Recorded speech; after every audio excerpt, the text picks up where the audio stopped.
You have seen already many observed spectra, so I've decided to concentrate on the atomic data calculation, which were necessary to interpret the observed spectra by SMM, observed by SMM. I will present two parts.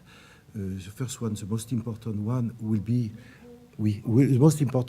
be on satellite atomic data code, which we developed specially for this work.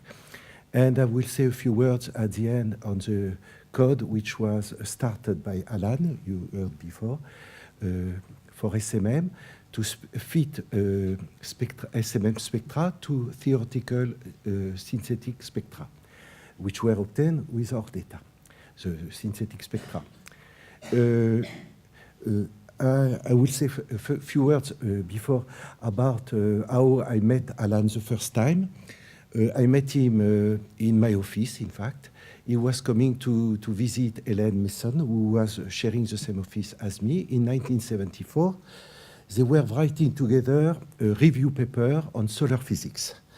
Later on, Hélène plays a very important role in establishing the future collaboration with Alan, me, Françoise, Alan, Serge, that you heard just before. And she plays a very important role in the start of this collaboration.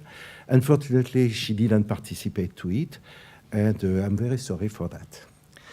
Okay, so we go next. So this collaboration started in 1976, not in 1974, as said Sergio. In Nice, Alan visit Nice Observatory, and with Françoise, they start to define what could be a future collaboration. And in this collaboration, they include Serge, you heard just before, Sergio, Michel Louler, and myself. And in fact, I put me at the end of the list because it was not sure that I would stay in this collaboration because I was looking for a position at that time. After I've put little dot, this little dot correspond to the people who joined the collaboration in 77, 78. In particular, Lois Stillman Clark, after Paul Fauché, who is here, and also Marguerite Corny, who joined the collaboration only in 1982. Okay, so of course we didn't start from nothing. Before 76, as you also heard, Alan did a lot of work, in particular in 1972. You heard about the work in 1972, but he started in fact in 1969 with Carol Jordan. And they were looking at what they could do with helium-like spectra. And on these spectra, there were many satellites, lines, and they identify them. And in particular, they identify a new line of helium that you will hear at the end of this talk, which was called Z in the alphabetical order that use Alan. It succeeds to, you see, 4 plus 22 gives 26.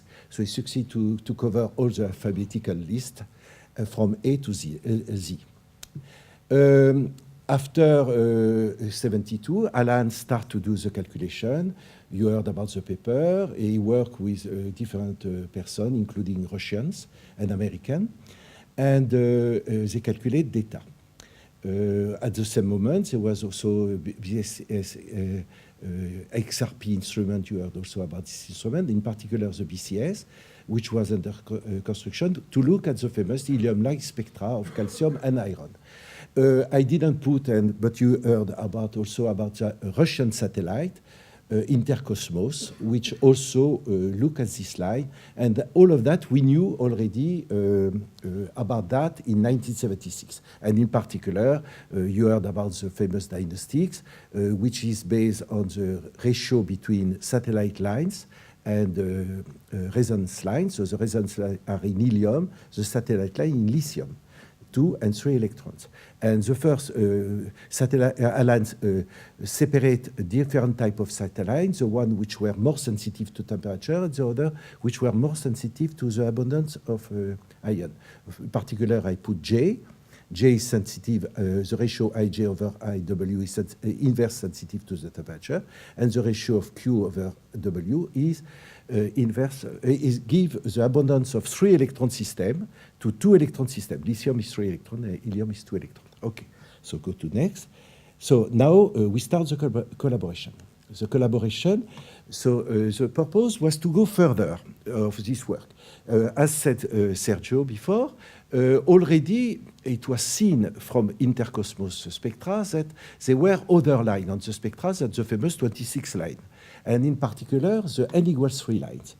The n equals 3 lines, so Alan proposed to calculate the n equals 3 lines. In fact, it was not easy at all, because there was no code which could, at that time, there was no code which could calculate that.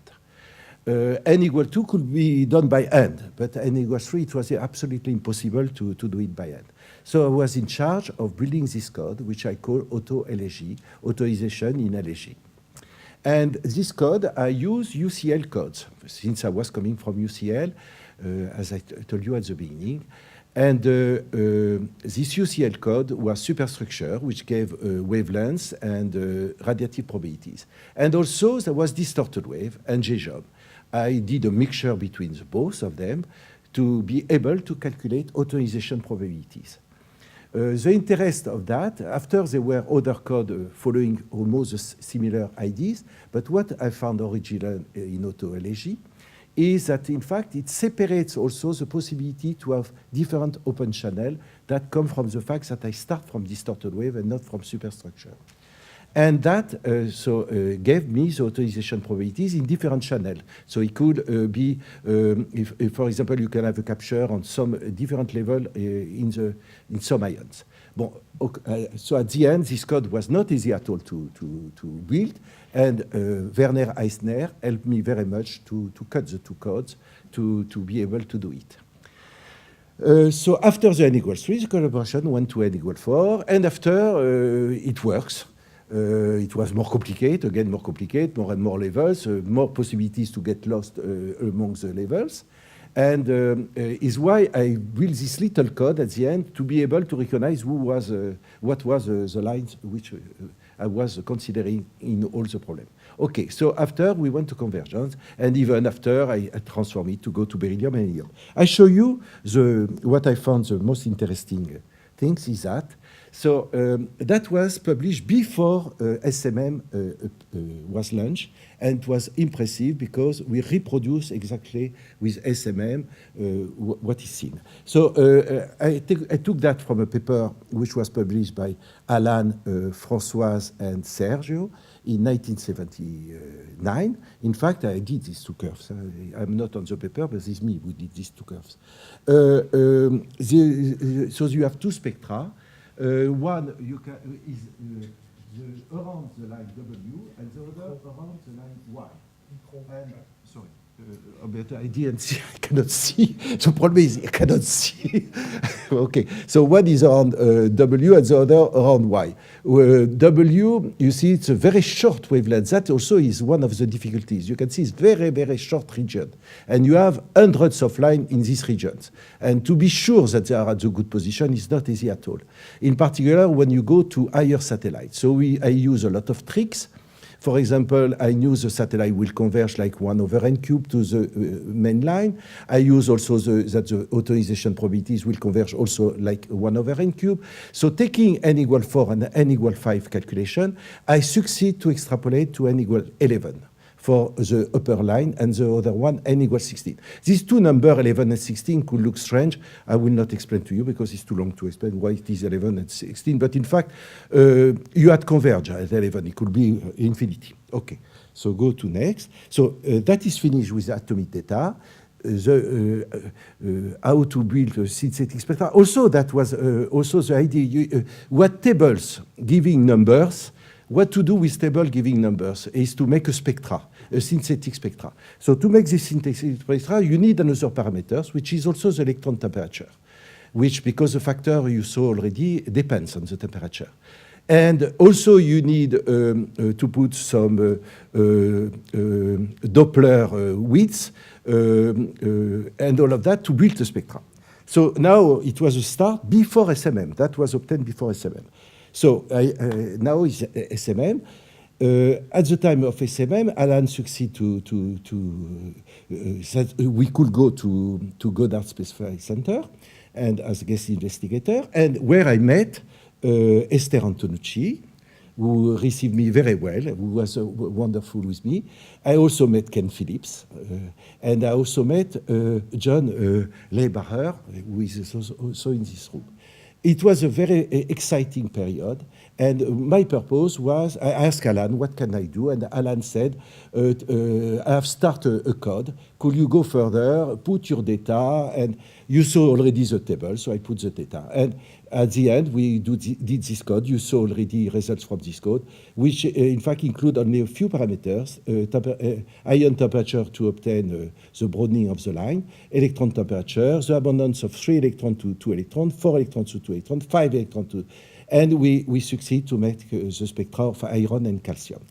At last, I will finish, that is the end of my talk, to show that something which was not really used at that period is that we also include the abundance of hydrogen over helium, which was a recombination of hydrogenoid to helium-like, and that contributes to the resonance line of helium, which is called Y, X, and Z. And if you include that, you obtain a beautiful fitting. If you don't obtain a good fitting of these three lines. And that already shows that maybe the plasma is not thermal. It's my idea. And in fact, we could not fit these values with any ionization equilibrium. So which means that in fact there was not one temperature, but at least a few. If it was complete different temperature. Among these lines, I finish by the last line, which is the Z line, which you see, which was discovered really by Alan Gabriel and Carol Jordan in 1969, which is a beautiful work. At the end, I would like to thank Alan for this nice collaboration, which I should not have had without him, and Françoise also, who helped very much in this work. That's all.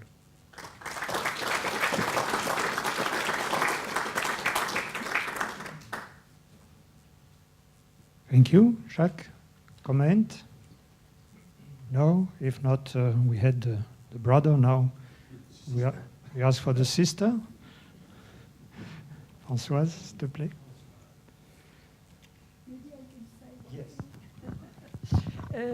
I wanted to say, I forgot about the Russian spectra. Their problem, apart that there were few spectra, but they had the red shifts instead of blue. After a long discussion with Zitnik, we decided it was a political matter.